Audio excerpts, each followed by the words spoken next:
Bueno, vamos a bucear en las profundidades de uno de los complejos más históricos, más fascinantes y al mismo tiempo más complejos del mundo, que es el Vaticano. El Vaticano es misterioso, es atractivo, es complicado, es desconcertante y ¿cómo hay que descifrarlo? ¿Cómo hay que descifrarlo? Para eso necesitamos la ayuda de un veterano vaticanista. Lleva 22 años en el Vaticano, es Juan Vicente Bo. Ha publicado este libro, Descifrando el Vaticano, desde dentro y desde fuera.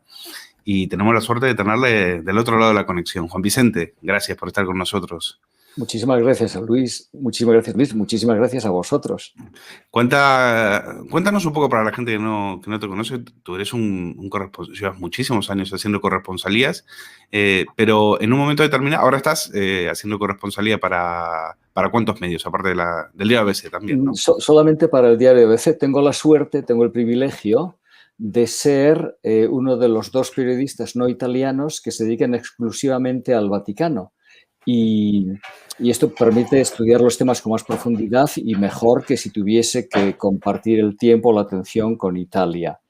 Ya que preguntabas del pasado, pues empecé, yo soy un periodista de hacer muchos kilómetros o cientos de miles de kilómetros, ¿no? Estuve del 85 al 90 en Bruselas, ocupándome de la Unión Europea, OTAN, del 90 al 98 en Nueva York. Desde allí hacía misiones especiales, por ejemplo, cuando hubo un golpe militar en Haití, estuve yendo y viniendo durante un año hasta que luego hubo la invasión norteamericana y la restauración del presidente legítimo. En el año 97 me ocupé de China porque era la entrega de Hong Kong del Reino Unido a China y entonces lo seguía de Nueva York, luego estuve 4 meses en Hong Kong. Y en el año 98 llegué a Roma y me di cuenta que nadie nos preparaba para esto, ¿no? Y que era muchísimo más complejo que cualquiera de las organizaciones internacionales con las que había lidiado. ¿Tú hiciste Roma-Vaticano o era directamente el Vaticano? No, hice Roma quizá 10 o 12 años, perdón, hice Italia y Vaticano durante 10 o 12 años, con toda la efervescencia que supone ocuparse de Italia. Pero luego, andando el tiempo, unos cuantos, no sé si ilusos o cómo llamarlo, aventureros, pusimos en marcha una agencia televisiva especializada que se llama Room Reports, en información del Vaticano. Y hablé con el director del periódico ABC para decirle que quería dedicarme más tiempo a este proyecto y me dijo que encantado y pasé a hacer solamente Vaticano para la ABC quizá hace 13 años o así. Bueno, y te has lanzado a hacer este libro que va a ser, yo creo que va a ser una referencia para todo aquel periodista que en algún momento dé el paso y quiera dedicarse le toque ser corresponsal vaticanista, porque es como una especie, lo tuyo te has tomado el trabajo de hacer una especie de mapa de las cañerías, ¿no? De una institución que tiene 2000 años de historia, que es el corazón de la Iglesia, un punto de referencia artístico, espiritual, político, y cuento, bueno, con misterios muy difíciles de descifrar, porque el Vaticano, claro, el Vaticano es engañoso, ¿no? No es lo que parece, ¿no? No, es muy complejo.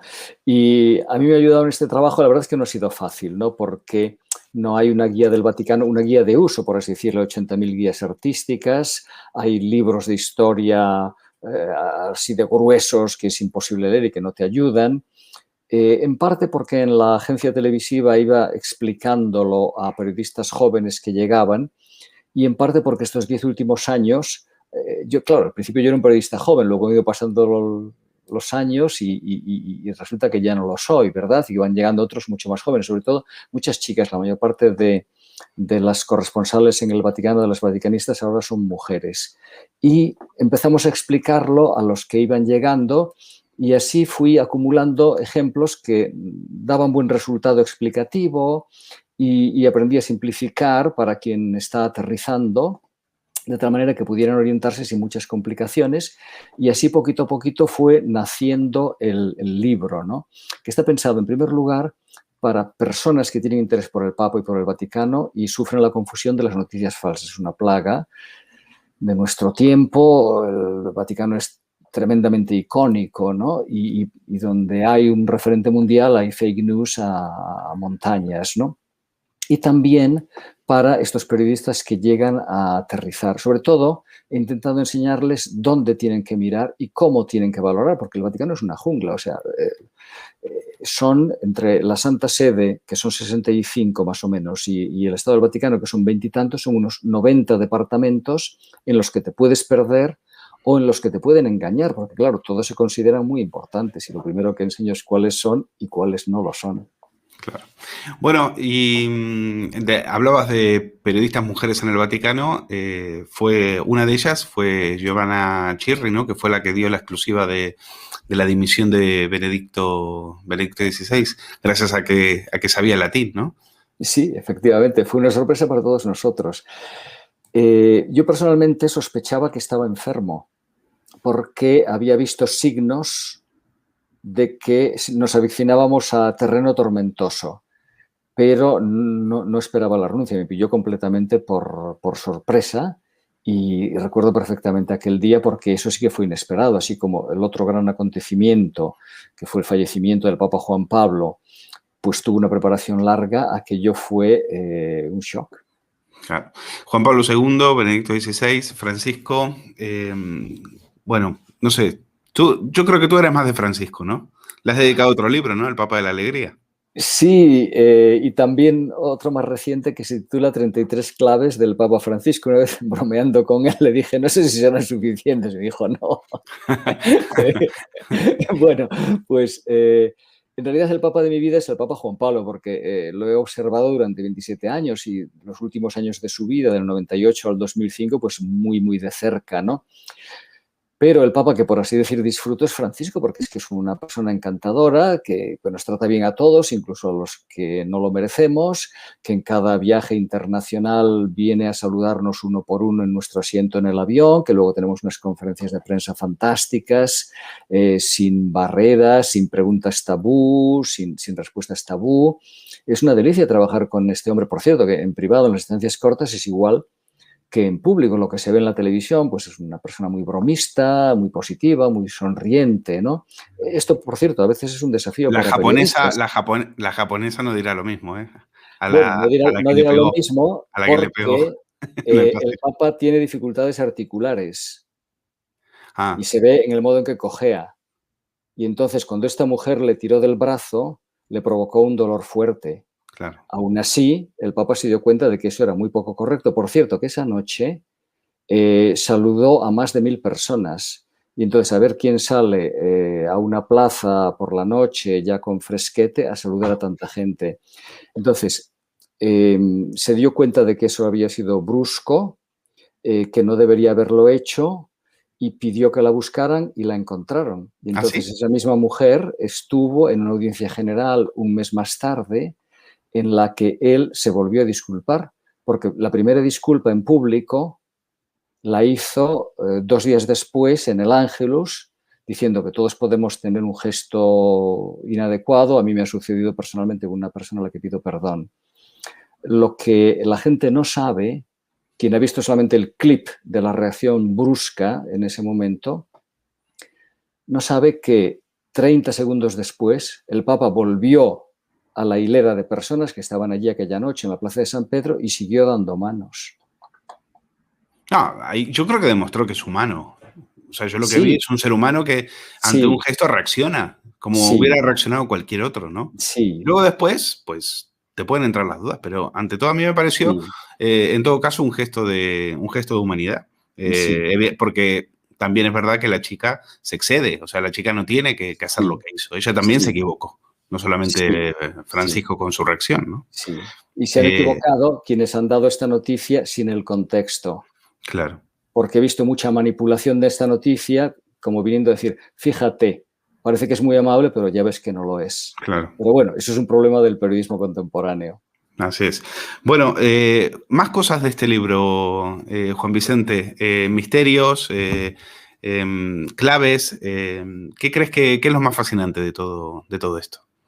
De lo que es el Pues Vaticano. No sabría decirlo porque hay tantas cosas fascinantes. Primero las materiales, ¿no? Los museos vaticanos son fascinantes, ¿no? La Biblioteca Vaticana es fascinante. La biblioteca no la puede visitar la gente o puede visitar solamente una parte, pero a mí me fascina porque tiene los manuscritos más antiguos del mundo, ¿no? De toda la sabiduría filosófica griega, etcétera, ¿no? Eh, Hay lugares especialmente fascinantes. Para mí, uno es la tumba de San Pedro, no las grutas vaticanas, sino lo que está debajo, la necrópolis vaticana y la tumba de San Pedro.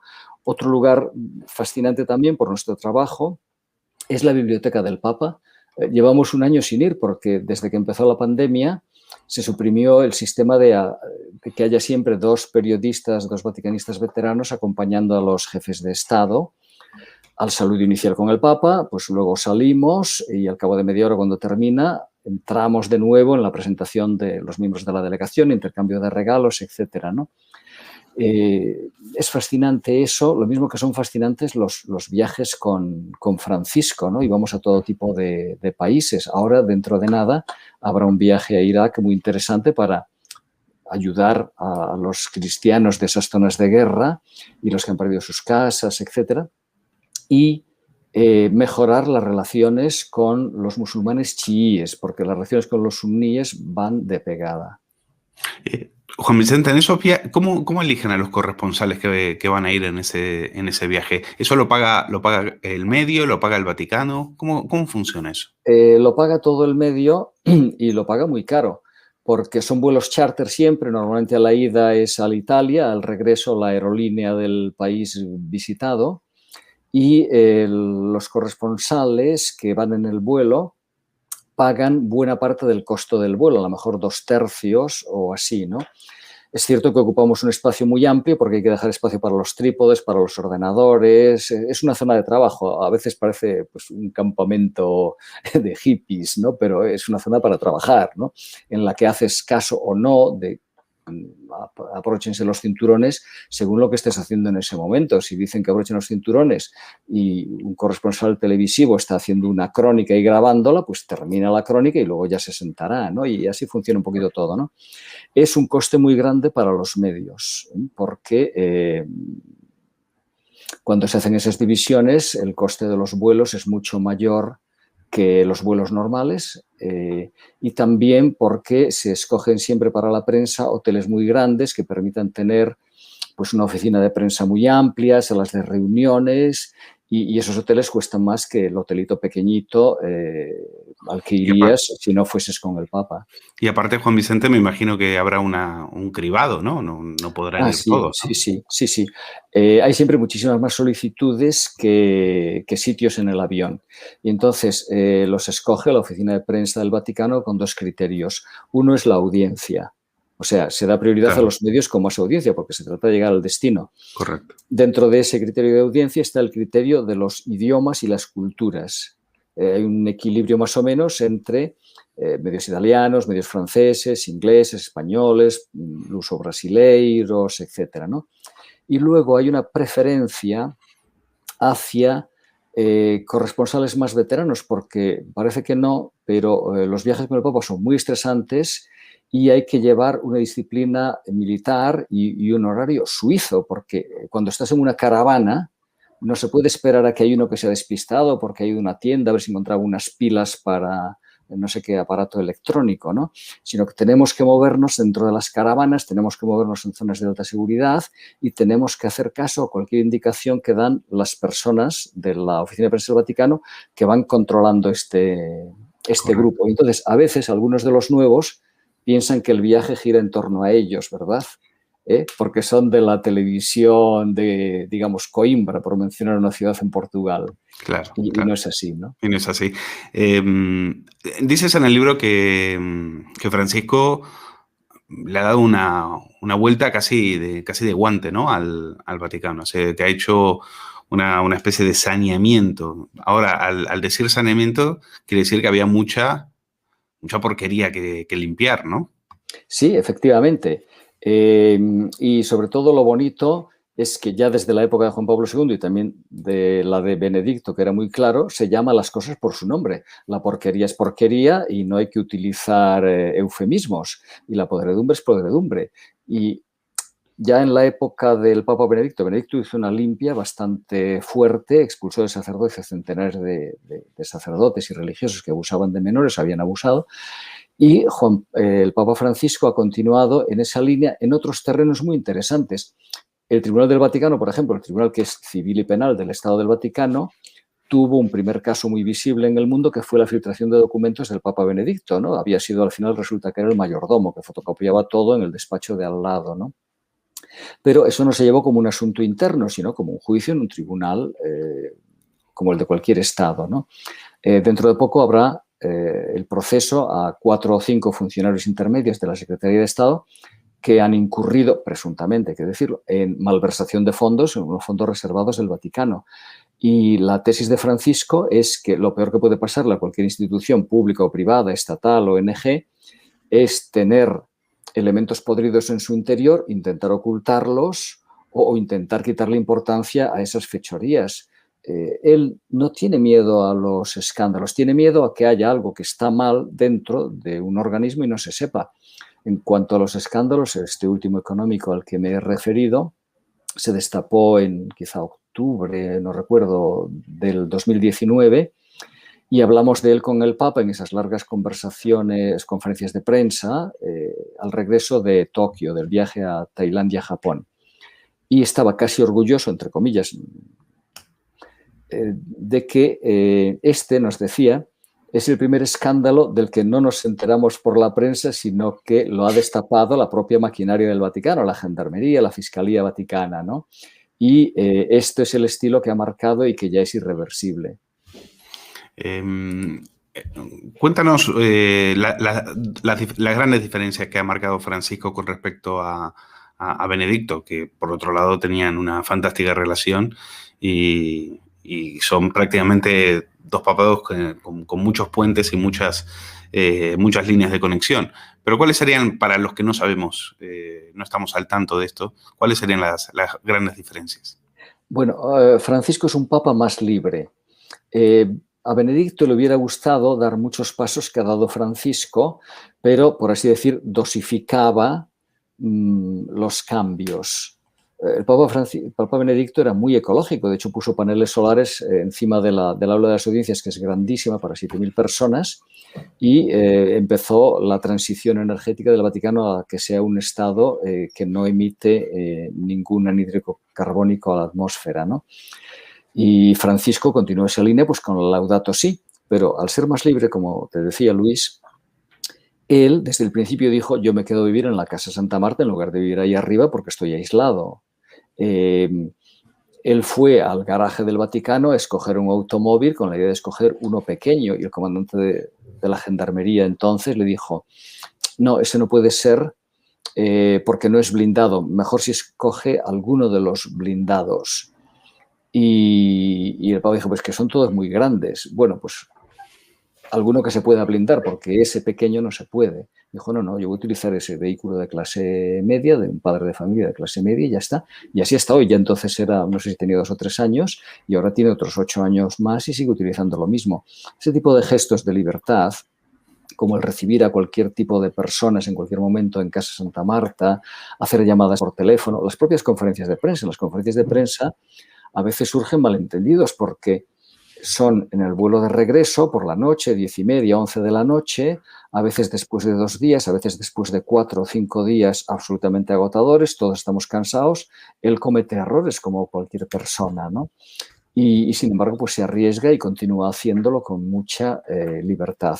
Y esto es un buen ejemplo para todos. Te voy a preguntar por un tema más bien político. ¿Qué la reunión de Sánchez con el Papa, la audiencia, cuando le recibe, el Papa deja una frase que tuvo, bueno, me imagino que es muy vaticanista, ¿no? Tendrá múltiples lecturas, ¿no? Que es, hay que construir la patria entre todos. Eso, bueno, dicho por un argentino yo lo entiendo de una manera, pero dicho por un Papa ya no sé cómo decirlo. Y de hablarle de patria a Pedro Sánchez, pues todavía es incluso todavía más complicado. ¿Qué lectura hiciste vosotros en el Vaticano de aquel encuentro? Sí, fue un encuentro sorprendente en un aspecto. en ese tipo de visitas de jefes de gobierno, de jefes de Estado, no hay discursos. Pero Francisco quería enviar un mensaje a España y lo hizo dirigiendo un discurso sin papeles de unos 7-8 minutos a toda la delegación española. Es lo que decía antes, en un discurso sin papeles hay pequeños errores, ¿no? Pero su pensamiento era muy claro. Les habló de responsabilidad respecto a los ciudadanos y de sentido de servicio respecto a los ciudadanos. Y les explicó cómo se construye el país, cómo se construye la nación y cómo se construye la patria. Les explicó que el país, pues, es, por así decir, el territorio, la actividad económica, que la nación es un poquito más porque incluye elementos culturales y la patria es todavía más porque incluye un sentimiento colectivo de pertenencia, de jugar en equipo, de trabajar juntos, de cooperar. En realidad estaba comentándole al jefe del gobierno de España el mensaje que ha dirigido a todo el mundo en Fratelli Tutti, ¿no? En la encíclica, que explica que es necesario ser menos conflictivo, ser más cooperativos a nivel de vecindario, a nivel de país y entre las naciones. Gustó mucho aquello porque fue una lección sobre teoría política y también una alerta frente a los populismos, y concretamente citó el libro que se llama Síndrome 1933 de un politólogo, periodista italiano, que hablaba de la subida al poder de los nazis en Alemania y de los estragos que puede causar un populismo. El movimiento nazi era populista, mentía, engañaba y tomaba medidas que hasta prácticamente el final de la guerra contaban con un apoyo social o público muy amplio. ¿Tú tuviste sintonía entre Sánchez y Francisco? Porque yo veía fotos de Sánchez, de Francisco con Macron, eran todas risas, había muy buenas migas, y con Sánchez no percibimos eso, al menos en las imágenes. Sí, no se puede comparar por un motivo. Primero, porque ahora estamos en una situación extraña de pandemia, ¿no? A mí personalmente no me gusta este tipo de reuniones en que no utilizan mascarillas, ¿no? Entonces, aquí utilizaban unas personas sí, otras no, había unas distancias y eso contribuye a la frialdad. Respecto a las fotografías, yo no sé cuál es la relación, si se entienden o no, el Papa Francisco y el presidente del gobierno de España. Sí sé claramente que algunas de las políticas y algunos de los proyectos de ley del gobierno, de la mayoría gubernamental española, no coinciden, sino que son opuestos a las indicaciones de Francisco, ¿no? Bueno, a las indicaciones tradicionales del cristianismo. Pero aún así puede haber una sintonía entre personas. El Papa recibe a jefes de Estado y jefes de gobierno de todos los países que lo piden, con lo cual esto es relativamente normal. Pero lo que quería es lo siguiente. Con las fotos hay que tener muchísimo cuidado porque en las audiencias hay unas fotos que se toman al principio y otras que se toman al final. Al principio el Papa está siempre tenso porque está pensando en el mensaje que tiene que transmitir y muchas veces se manipulan como hay que ver qué mala cara tenía con Trump y qué buena cara tenía con fulanito. Bueno, ojo, porque la mala cara es la mala cara inicial. Cuando están los dos allí junto a la puerta con una estatua negra, es fácil de saber, hay una estatua negra, es el cura de Ars, un sacerdote francés. Y entonces ahí, en casi todas las fotos, el Papa sale muy, muy seriote y en las del final sale contento. Más relajado. Sí. Es quizás nosotros tenemos la percepción de que es un papa de izquierdas, pero ¿es así o es una percepción engañosa? Bueno, cada uno lo califica según el punto desde el que lo observa. Yo diría que es un papa popular. No sabría encuadrarle entre izquierdas o derechas por lo siguiente. El Papa Juan Pablo II, que es el primer papa del que me ocupé, realizaba un magisterio social muy avanzado y muy a favor de los trabajadores, pero al que casi nadie le hacía caso. Algunas de las cosas que dice Francisco son menos radicales o menos de izquierdas, así entre comillas, ¿no?, que las que decía el Papa Juan Pablo, por ejemplo, en un encuentro con mineros en Bolivia, ¿no?, que no podía ser más explícito, ¿no? Los calificativos en clave política no son los mejores para entenderle, pero sí que es evidente a todos que su simpatía está con los desfavorecidos, con las clases populares, con las personas necesitadas. Si eso lo llamamos izquierdas, pues es de izquierdas. Bueno, ahora estás pensando, él con Kirchner no se lleva bien, ahora que lo estoy pensando. Uy, yo de los temas de Argentina Con Cristina, ya ahora lo no... estaba pensando, con Sí, Cristina sí, no tenía buena sí, relación. pero Bueno, eso es más difícil. Es más pero difícil bueno, todavía que les llevar el Vaticano. la próxima vez que le veas, se lo preguntas.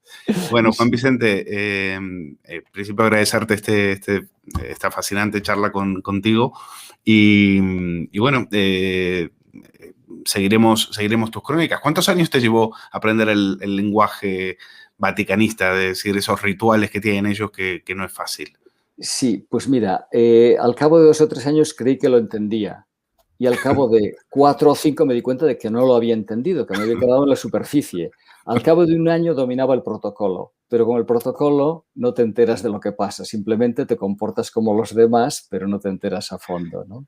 Son unos Luis, genios, ¿no? En el arte de las apariencias, ¿no? efectivamente, es la corte de Versalles y eso es lo que está cambiando. Luis, Bueno, estoy contentísimo y muy agradecido por esta conversación porque yo aprendo mucho en estas conversaciones, porque son enriquecedoras, porque hay puntos de vista de otras personas que son complementarios y lo agradezco de corazón. no, los agradecidos somos nosotros, sobre todo por la claridad con la que hablas, que es lo menos vaticanista que te ha quedado, porque sigues hablando con una claridad meridiana y no eludes ninguna pregunta. Juan Vicente Evo, autor precisamente de este libro, Descifrando el Vaticano, editado por Espasa, ha sido un placer. Gracias por estar con Muchísimas nosotros. gracias. Encantado, Luis. Gracias.